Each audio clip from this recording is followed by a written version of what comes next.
Sasa mwaka wa 1927 kwenda 28 ndipo alipojitokeza mtu anaitwa Hassanul Banna As-Saati,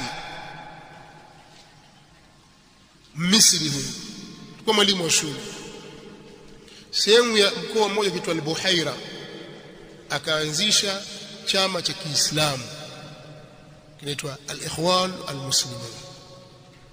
1927 mbegu ya Ikhwan Al-Muslimin ikapandwa huko Al-Buhaira. Kisha mwaka 1928 katika mwezi wa Novemba tarehe 8 Hassan al-Banna alihamia Cairo, kwa akaendeleza harakati zake pale mpaka kuuawa kwake. Alipouawa tarehe 12 Februari mwaka 1949 aliuawa, tengenezewa ajali akauawa Hassan al-Banna rahimahullah. Nafasi yake ikachukuliwa na kiongozi wenyewe, na kiongozi wao anaitwa al-Murshid al-Am, anaitwa Hassan al-Hudhaibi, ambaye alichukua nafasi ile kutoka kwa Hassan al-Banna. Sasa hawa bwana kwenye chama chao kile, maana tusijadili watu binafsi wao walivyo, tujadili ile misingi yao waliosimamia wao wenyewe. Asili kama Hassan al-Banna ni mtu msufi wa tariqa ya Shadhiliya, sufi, tariqa yake ni tariqa ya Shadhiliya, kihudhuria katika mawalid na kadha wa kadha, na wana maneno mengi ambayo si sawa. Lakini chama kile kikajengwa katika msingi ambao ni kinyume na msingi wa alwala wal bara. Hawana alwala wal bara, yani kuwa wapendana kwa ajili ya dini na kuchukiana kwa ajili ya dini. Msingi huo haukuwepo, na ndio maana ndani ya chama chao walikuwa mpaka Wakristo. Lakini chama cha kurudisha ukhalifa, hata kurudisha khilafa ya Kiislamu iliyopotea, lakini mpaka Wakristo wao. Na amezungumza wazi kwenye baadhi ya vitabu vyake kwamba sisi uadui wetu na Mayahudi sio uadui wa kidini. Fa uqarriru anna khusumatana lilyahudi laysat diniya, asema mimi nathibitisha ya kwamba uadui wetu na Mayahudi si uadui wa kidini. Umeelewa? Na haya kusema kwamba walikuwepo Wakristo yanathibitishwa na Dr. Abdul Fattah Mahmud ambaye ni mwenzao. Ana kitabu kinaitwa Tasawwur al-Ikhwan al-Muslimin lilqadhiyyah al-Filistiniyya, kwenye ukurasa wa 23 ameweka wazi, asema walikai yudallil al-ikhwan al-muslimun ala adam ta'assubihim ashraku ma'ahum fi 'udwiyyah al-lajnah as-siyassiyyah at-tabi'ah lil-ikhwan al-muslimin والتي أنشئت في عام 1948 ميلادية 2 من النصارى. anasema kwa ajili ya kuthibitisha au kutoa dalili kuwa ikhwanul muslimun hawana taassub, hawana ubaguzi, wamewashirikisha katika wanachama wa kamati ya siasa iliyo chini ya chama cha Ikhwanul Muslimin. Kamati iliyoanzishwa mwaka 1948 miladi imewashirikisha Wakristo wawili, wakawaingiza katika ile udhuia wao, katika wanachama wao. Nao watafuta dola ya Kiislamu, watafuta dola ya Kiislamu, lakini wale wanachama wa kamati ya juu kabisa, kamati kuu, wako Wakristo wawili. Chama hiki kikabeba mirengo miwili mikuu. Mrengo wa Hassan al-Banna, huyu kiongozi wao wa kwanza. Mrengo huu ulikuwa unaelekea katika mitazamo ya kisufi zaidi, kama anavyoongoza Hassan al-Banna As-Saati, ambaye yeye alikuwa ni muridi wa tariqa ya Shadhiliya, na wafuasi wengi katika wenye mrengo huu utaona ni masufi au tarika za kisufi mbalimbali, lakini wamo pia mashia ndani yake. Alkadhalika wanaharakati wengi ambao wamejificha nyuma ya pazia la umoja wa Waislamu huo hujigubika katika jambo hili. Utaona kwenye maulidi, utaona wapi. Yeye Hassan al-Banna mwenyewe alikuwa kina maulidini na wakiimba kasida zao, wanasoma kasida hadha alhabibu ma'a al-ashabi qad hadara wa samaha al-kull fi ma qad madha wa jara. Unasema sasa Mtume sallallahu alayhi wasallam amehudhuria, huyu kipenzi Mtume sallallahu alayhi wasallam pamoja na maswahaba wamehudhuria, na sio wamehudhuria tu, wamewasamehe watu wote madhambi yaliyopita. Na kasida wanakuwa wakizibu na wanayanakili kwenye vitabu vyao, si jambo kwamba watu wamezuliwa. Vitabu vyao vimesamehe. Sasa anayesamehe dhambi ni nani katika Uislamu? Waman yaghfiru dhunuba illa Allah. Kwa hiyo wako watu wa mrengo huu. Alafu kuna mrengo wa pili wa kikutubia wa mtu anaitwa Sayyid Qutb. Huyu ndi mwanafikra wa pili katika jamaa hili, na nafasi yake nafasi namba 2.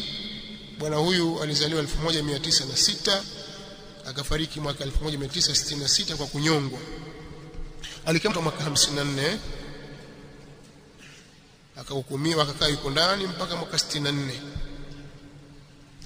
akaachiwa kwa sababu ya Sayyid Qutb. Huyu alikamatwa mwaka 54 kwa sababu kuna mapinduzi waliyapanga yakafeli. Yalipofeli Sayyid Qutb Ikhwan Muslimin walipanga mapinduzi ya kuipindua serikali, ndio sera yao, yakafeli yale. Yalipofeli mapinduzi yale, katika waliokamatwa ni yeye. Tangu mwaka 54 mpaka mwaka 64 rais wa Iraq Abdul Salam Arif akamwombea, mwachieni bwana. Alimwombea kwa Gamal Abdel Nasser, akaachiwa, kisha akarudishwa tena jela. Mwaka 66 akahukumiwa kunyongwa, akanyongwa rahimahullahu ta'ala. Kwa hiyo kuna mrengo wa pili.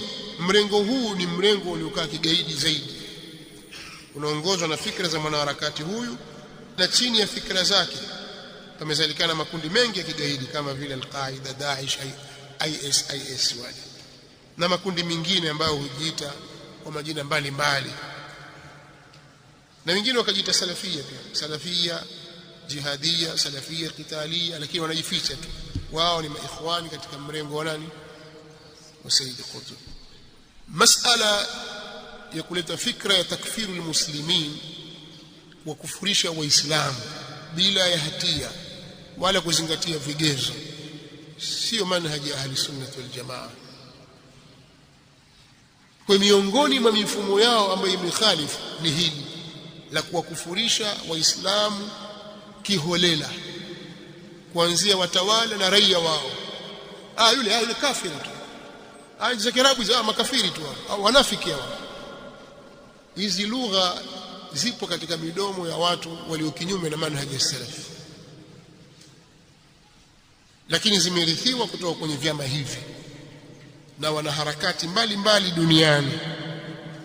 Kwa miongoni mwa fikra ya Sayyid Qutb ambayo ni kinyume na itikadi na msimamo wa ahli sunna wal jamaa ni kuwakufurisha watu bila ya kuchunga kanuni za kisheria, na hilo limetolewa ushuhuda na baadhi ya wanaharakati wakubwa wa kundi hilo kama vile Dr. Yusuf al-Qaradawi kwenye baadhi ya vitabu vyake, na vipo kwenye maktabati, vipo hapa aulawiyat al-harakati al-islamiyya fi al-marhala al-qadima fi ukurasa wa 110 amelieleza, asema fa fi hadhihi al-marhala ظهرت كتب سيد قطب التي تمثل المرحلة الأخيرة من تفكيره التي تنضح بتكفير المجتمع. maelezo yanasema hivi katika tafsiri yake, katika kipindi hiki, kwa sababu bado alipokuwa kwa gerezani alikuwa bado anaandika vitabu. Katika kipindi hiki vimedhihiri vitabu vya Sayyid Qutb ambavyo ndivyo vinavyoelezea kipindi chake cha mwisho cha fikra zake, vitabu ambavyo vinafufurika kufurisha mujtamaa jamii ya Kiislamu, wa i'lan al-jihad al-hujumi ala an-nas kafa, na kutangaza jihadi ya kuwashambulia watu wote. Na nimeeleza mpaka mwisho, akasema pia vitabu hivyo vinatangaza jihadi ya kuwashambulia watu wote. Maana alikuwa anaelekeza kabisa watu wakalipue daraja fulani, wakalipue kituo kikuu cha umeme, wakalipue mahali fulani, kama alivyotoka yule askofu yule kwamba si vituo vya Lake Oil lipua, basi vitabu vya Said Qutb vilikuwa hivyo hivyo, ili kukata mawasiliano, kuvunja, kuharibu miundo mbinu, nchi ipinduliwe. Kuna mmoja anaitwa Farid Abdul Khaliq, mmoja katika viongozi wa Ikhwan al-Muslimin, kwenye kitabu chake Al-Ikhwan al-Muslimin fi Mizan al-Haq kwenye ukurasa wa 115 pia ameyathibitisha haya kwamba fikra za kuwakufurisha watu zimeanza kwa baadhi ya vijana wa Kiikhwan katika magereza ya Qanatir mwishoni mwa miaka ya 50 na mwanzoni mwa miaka ya 60, na wao waliathirika na fikra za Said Qutb na uandishi wake wakashikamana nayo, na miongoni mwa hayo ni kuwa jamii yote imo kwenye jahilia. Nimeleta kwa Kiswahili ili kufupisha muda, lakini yako Kiarabu chake kwenye kitabu nilichokitaja. Inna nash'ata فكرة التكفير بدأت في بعض شباب الإخوان في سجن القناطر في أواخر الخمسينات وبداية الستينات، وأنهم تأثروا بفكر سيد قطب وكتاباته إلى آخر كلام. وما يفرق لنا نسيد قطب. وكيتزام هي جماعة ambayo ni jamaatul kundi mama, na kweli ni mama limezaa vifaranga vingi lakini vya shari katika umma wa Kiislamu. Vyote hivyo vimekhalifu njia ya as-salafu salih, vyote havikuwa katika msimamo wa sawa. Sasa fikra hizi ambazo ni kinyume na manhaji ya as-salafu salih zimeenea katika nchi mbalimbali za Kiislamu na zikafanya yale yaliyosisiwa na waasisi wao. Katika moja ya nchi ambazo ziliingiliwa na fikra hizi ni Sudan, zikiongozwa na mtu akiitwa Hassan al-Turabi. Hassan al-Turabi alishawahi kuwa spika wa bunge, ndio alikuwa munadhim kwa tiketi ya Ikhwan al-Muslimin ndani ya Sudan, na yeye ndiye aliyepelekea kupinduliwa kwa Jaafar al-Numair ili watawali maikhwan. Yule Bashir, Omar al-Bashir, yule ni maikhwan Quh, ameongoza miaka 29 katika nchi yake. Unanielewa? Lakini wanaojua Sudani, ili kuonyesha kwamba maikhwani tauhidi sio agenda yao ndani ya Sudani, ilifikia irizi za uzo sokoni. Utakailizia nini? Tumbo hii hapa shilingi 10,000 iko sokoni. Si maneno, wale walioishi Sudani walilijua hili, na mambo mengi wamefeli kiuchumi, wamefeli kisiasa. Wale wanaharakati wote wa ovu wanawaficha wao na kuleta maendeleo, na pia akaligawa taifa kwa ukabila. Haya yanayotokea sasa hivi, hawa wakina aitwaje huyo Burhani na yule mwingine, hii vita inayoendelea kwa sababu ya yule dada alishawishi yule. Mkumbuka kuna dada mmoja Msudani ndio alichochea ana jina lake nilisahau, Allahu musta'an. Huyo kijana huyo kule Darfur hajasoma, na kazi yake ilikuwa yeye ilikuwa ni katika maharamia wanaozuia watu njiani. Sasa alikuwa na ushujaa sana. Watu wakitaka kusafirisha misafara yao labda kupeleka Chad au wapi, mnamtafuta yeye na kundi lake, wanawavukishia wanyama wenu, kama ni mbuzi 3,000, kama ni ngamia. Ni mtu katili. Sasa maeneo ya Darfur ni katika maeneo yaliyotupwa sana, alafu ya kikabila zaidi, baina ya wenyeji na wageni, wakipigana, wakiuana na kufanya. Sasa Omar al-Bashir akamchukua yule mtu mara kadhaa, mpaka akampa vyeo, mpaka akafika daraja ya jenerali sunani, hadi asoma darasa moja, yani nje utaratibu, ili amlindie maslahi yake. Alhasil, hiyo vita inavyoendelea ilianzishwa na dada mmoja huko, wao na dada yao pia wa taifa huko, katia maneno hajulikani sasa hivi iko wapi, lakini mauaji yanayoendelea Sudani ni aina yake. Tuliacha jambo hili, lakini katika nchi zilizoingiliwa na Jamaatul Ikhwan al-Muslimin kwa nguvu ni Sudani, pia Misri yenyewe wakafanya mapinduzi kipindi kile, katika kipindi cha Rabiul Arabi wakampindua nani? Muhammad Husni Mubarak. Sawa, nchi ikapinduliwa, matatizo mengi yakajitokeza, wakaingia kwenye uchaguzi. Muhammad Mursi akamathili tiketi ya chama cha Al-Ikhwan al-Muslimin, wakashinda. Sasa fuatilieni tu alifanya nini kwenye kipindi cha utawala wake mfupi. Jambo la ajabu kabisa, mambo ya ajabu sana. lakini akaja akapinduliwa. Sasa hivi rais ni Abdul Fattah Sisi, si ndio hivyo? Haya, pia katika nchi ambazo ziliingiliwa na Ikhwan na fikra za Said Qutb zikapenya ni al-Yaman kupitia Hizb al-Islah na vyama vingine. Kuna mtu akiitwa Abdul Majid Zindani akiongoza harakati zile na maandamano mpaka akapinduliwa nani? Akapinduliwa Ali Abdullah Saleh al-Ahmari, akapinduliwa. Ilikuwa kheri. Matokeo yake nchi ikachukuliwa na Mashia Mahuthi. Matokeo yake Yemen ikawa na marais 8 na wote hawako nchini. 8 Sheikh, na mpaka leo haijatulia nchi ile. Lakini fitna zilizoanzishwa na nani? Na al-Ikhwan al-Muslimin, na maandamano. Yale maandamano hasa yamepangwa na al-Ikhwan al-Muslimin. Huko Libya hivyo hivyo ilitokea hivyo, wakampindua Muammar al-Qaddafi, lakini wao ndio waliochochea, na huku ushawishi wakiwata kutoka nchi za magharibi. Kweli alikuwa dhalim, alikuwa hivi, alikuwa vile, lakini matokeo ya jambo lile yanda biha aljabin, jambo la kusikitisha sana. Lakini Ikhwanul Muslimin wakatumika. Tunisia hivyo hivyo ndio ilipoanzia huko Rabiul Arabi, lakini kabla ya hapo miaka ya 90 94 huko palitokea kundi likiitwa FIS kule Algeria, wakataka kufanya mapinduzi ya kumpindua Abdulaziz Bouteflika. Yule Bouteflika alikuja baada ya kina Bembela. Bembela alikuwa zamani kidogo, wakati ule alikuwa rafiki mkubwa wa Nyerere. Ibn Billah Waswahili ta Bembela, lakini ilikuwa ni wakati wa Bouteflika. Pakatokea mapigano ya ajabu kabisa ndani ya Algeria, lakini kwa fitna za Ikhwan al-Muslimin kwenye kupitia kundi la Said Qutb. Wao wanataka dola, mpaka ilipofika mwaka 52 hawajapata dola. Kuna mtu mmoja akaona tushatimiza miaka mingapi? Miaka 10 na ngapi ilikuwa kutoka kuasisiwa? Miaka mingapi sheikh? Mwaka 52 kutoka mwaka 1928 ndio chama kimestawi zaidi. Mwezi kianza 27 lakini kimestawi 28 48 miaka mingapi? 10 mpaka kufika 50 52 nadhani kitu kama hivi. Miaka 10 na ngapi ikawa? 20 ngapi? 28 38 48 miaka 24.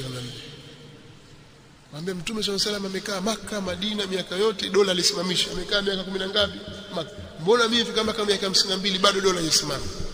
Wakajivua. Yule Nabahani akaanzisha chama chake tu Hizb ut-Tahrir, lakini hata kwenye Ikhwan al-Muslimin. Kwa maana inaitwa Jamaatul Ummi kwa sababu imezaa vifaranga vya shari.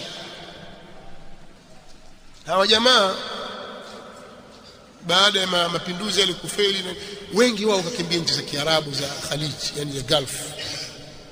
Wakaingia Saudi, wakaingia Kuwait, wakaingia wapi. Hapa ndio utaona kwamba namna walivyoleta athari sasa katika nchi hizi za Saudi Arabia, sijui Kuwait, wapi waliingia kule. Na wengine wana degree zao. Mtu ana PhD, alikuwa mwalimu Azhar, yule alikuwa mwalimu Suainu Shamsi, alikuwa mwalimu Jamiatul Qahira, alikuwa wapi. Ni watu wana taaluma. Ndio, wana taaluma. Kwa hiyo walipoingia, na ni Waislamu, walipoingia kule kwa basi tuwape kazi. Wakapewa kazi za kuwa waalimu. Kumbe wanapandikiza sumu zao. Kwa hiyo Ikhwani uliingia katika nchi za Saudi Arabia na nchi nyinginezo kupitia hawa watu waliokimbilia katika nchi ile. Waliodhania vizuri, kumbe wao wana dhana mbaya au wana malengo mabaya. Na wao walivyo kama vile anapokwenda Paulo, anawaendea watu kwa vile walivyo. Hawa watu wao ni wapagani. Katika tabia zao wanakunywa pombe, wanacheza mziki, wanakula damu, wanakula nguruwe.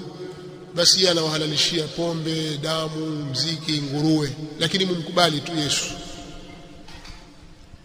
Unaona sasa? Ndivyo walivyoendea wazungu. Wanakwamba Yesu tu basi. Kwa hiyo wanakunywa pombe zao, wanakula nguruwe wao, wanakunywa damu, na sikukuu zao zile za kipagani zikakubaliwa kama hii ya Christmas. Sasa na wao walipofika kule hawa watu wa sunna wakaingia kwenye vazi la sunna, lakini ule msingi mkuu kabisa ule wakauacha vile vile, zile fikra za kuwatengua watawala na kuwatoa kwenye mamlaka ambao ni kinyume na manhaji ya salaf, wakawa wanaziasisi kidogo kidogo tangu miaka ya 70, 80, 90, ikaja kadhihiri miaka ya 90 mapandikizi yao sasa waliopandikiza hapo mwanzo. Ndio wakatokea hawa watu kina Salman al-Auda, Safar al-Hawali, sio kina nani, kina Khalid al-Rashid, hawa kina nani, wote hao wale ni maikhwani wa tariqa ya kikutubu. Mashehe wamefungwa ni hao maikhwani hao wanakusudiwa, mnanielewa? Lakini lengo lao ni kufanya mapinduzi kwenye nchi ili walete utawala wa kiikhwani, bali hata kama wao watakosa basi waje wazungu watawale. Si kama hivyo wanakuja humu wetu kuna maikhwani wa kikafiri. Sisi tutaka Umoja wa Mataifa uingilie kati, wao ndio washike nchi, alafu siyofanya hivyo, yani wazungu waje kutawala tena. Umeelewa? Fikra zao zinafanana vile vile, kwa sababu malengo yao wao ni viti. Hawana haja kwamba huku nyinyi mwabudu makaburi, sio wao hawazingatii hilo. Watu katana vipi? Wao hawazingatii, wao wataka chama kishike hatamu ili wao wanufaike, na hakuna mahali popote pale waliposhika hatamu wakanufaika, umma ukanufaika wa Kiislamu na jambo lao liko zuri, mambo yote yaliharibika. Sasa hizi fitna nyingi unazoziona wanaoitwa wanaharakati wengi humu katika nchi yetu humu ni watu wamepandikizwa na fikra za kiikhwani muslimin. Na maikhwani walikuja hapa Tanzania, chuo kikuu cha Dar es Salaam na sehemu tofauti tofauti, sitaki kuwataja majina yao, baadhi yao itakuja huko mbeleni, lakini wakasomesha fikra za kiikhwani, wakatengeneza vijana wenye fikra za kiikhwani ambazo ni fikra zilizo kinyume na manhaji sahihi ya Mtume Muhammad sallallahu alaihi wasallam. Ndio hizi harakati mnaziona, wana harakati hawa na harakati, na hawa watu wanaojiita kwamba sisi Jamaatu Ansari Sunna, wale wote wameathirika na fikra za kiikhwani. Kuna mahali wanaungana, utawafahamu wao kupitia maneno yao. Wanasemaje kuhusu ulama wa Kiislamu, wanasemaje kuhusu nchi za Kiislamu, wanasemaje kuhusu watawala, misimamo yao ni ipi kuhusu maandamano na vyama vya kisiasa, mirengo yao ikoje, utawasikia tu. Utaona hili wanalikubali, hili wanalikataa, wanakubali, lakini yote hayo ima wanayokubali au kuyakataa utakuta yako kinyume na manhaji ya salaf